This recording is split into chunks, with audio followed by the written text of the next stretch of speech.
D'abord avec l'actualité de la FSF.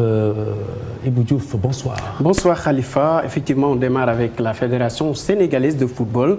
Les délégués ayant pris part à ce mercredi au comité exécutif de la Fédération ont déclaré être en phase avec le refus de maître Augustin Senghor de démissionner à la tête de l'instance dirigeante du football sénégalais. On reste toujours avec cette fédération.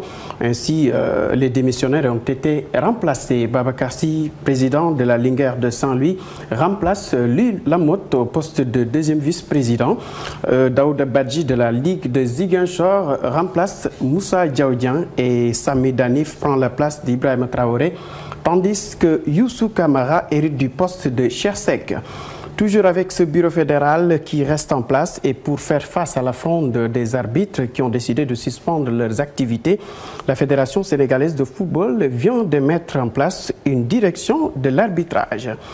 Et vous aurez une large page sur donc, ce dossier avec, dans l'émission Parle au foot qui sera diffusée en direct aujourd'hui à 21h30 avec Pape Abdoulaye Der. Il aura comme invité Bamba Kassé de l'APS, il est journaliste, Abdoulaye Sow, vice-président à la Fédération sénégalaise de football et Babacar Ndaoufay, journaliste à l'Observateur.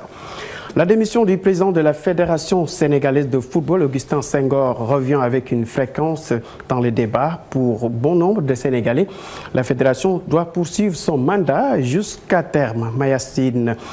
Badara Mamayassine, Malik Gakou, Issa Ayatou militent donc pour écarter le président. Suivant ce reportage de Cheikh Abdou Khadir Mbakesek, les images de Pafal. Prolongation du match Sénégal-Côte d'Ivoire se joue encore, mais hors des pelouses. Beaucoup de Sénégalais réclament la tête du président de la fédération, Augustin Senghor. Toutefois, d'autres estiment que la démission de la fédération n'est pas la condition sine qua non pour sauver le football sénégalais de sa crise. La France a connu des déboires à la Coupe du Monde 2010. Aucune fédération n'a démissionné. L'Angleterre a connu des crises extrêmement graves avec le hooliganisme et des morts à l'appui. Personne n'a démissionné pour autant. Non, il faut qu'on apprenne à respecter les contrats et à être un sport démocratique, c'est-à-dire à laisser les gens élire les présidents qu'ils veulent élire, à laisser faire le mandat qu'il faut et ensuite à tirer les conclusions. Après l'élimination du Sénégal à la CAN, des voix se sont élevées pour demander la démission d'Augustin. Pour Yassine Djandi, il est victime de complot. Vous savez bien que moi, que le ministre des Sports, Malik Gakou, que Badara Mamaya Sen, qui était son directeur de campagne quand Augustin le battait lors des élections de 2009, mais ces deux-là ont juré qu'ils vont faire échouer l'équipe nationale. Et les masques sont en train de tomber. Vous avez vu l'interview de Malik Gakou, vous avez vu la déclaration de Badara Mamaya Sen. Donc il y avait tout un arsenal qui a été mis en place pour que l'équipe nationale échoue. Et voilà le résultat. Un arbitrage en défaveur du Sénégal avait été noté lors des matchs face au Cameroun, contre l'Ouganda et contre la Côte d'Ivoire. Et même les Lions n'ont pas pu échapper à ce traitement à la CAN féminine. Le Sénégal serait-il alors victime d'une conspiration? Augustin dérange parce que, comme il a dit, il a des principes. Quand il est venu à la CAF, Ayatou s'est rendu compte que c'était quelqu'un qui ne pouvait pas manipuler. Ayatou s'est rendu compte que ce n'était pas un porteur de valise comme les autres. Et il gênait. Et ça, il gênait Ayatou. Je vais faire une confidence. La finale de la Ligue des Champions, Platini a invité Augustin Senghor à la finale. Augustin Senghor était l'un des rares présidents de la fédération à être invité. Mais quand Ayatou s'est rendu compte que Augustin Senghor était dans les turbines, mais il était fâché.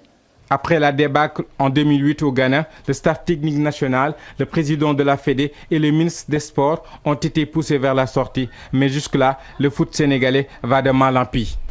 Date FIFA du mois de novembre, l'équipe nationale du Sénégal rencontre son homologue du Niger en match amical international le 14 novembre prochain à Niamey. Ce match servira de test pour le nouveau directeur technique national Mayacine Mar, nommé sélectionneur intérimaire à la suite du limogeage de Joseph Koto. Le prochain match officiel pour les Lions est prévu en fin mars 2013 contre l'Angola, comptant pour le 3e tour des éliminatoires de la Coupe du Monde 2014. On termine avec le foot. Cette fois, les Lions du Sénégal concèdent leur deuxième revers face aux Banyana, entendez par là les filles de l'équipe nationale sud-africaine. C'est la deuxième défaite d'affilée du Lion du Sénégal. Avec cette défaite, les Lions sont du coup éliminés de cette compétition, Khalifa. Merci Ibou Diouf. Mesdames, Messieurs, merci d'avoir suivi cette édition. Excellente fête de la Toussaint. Bonsoir.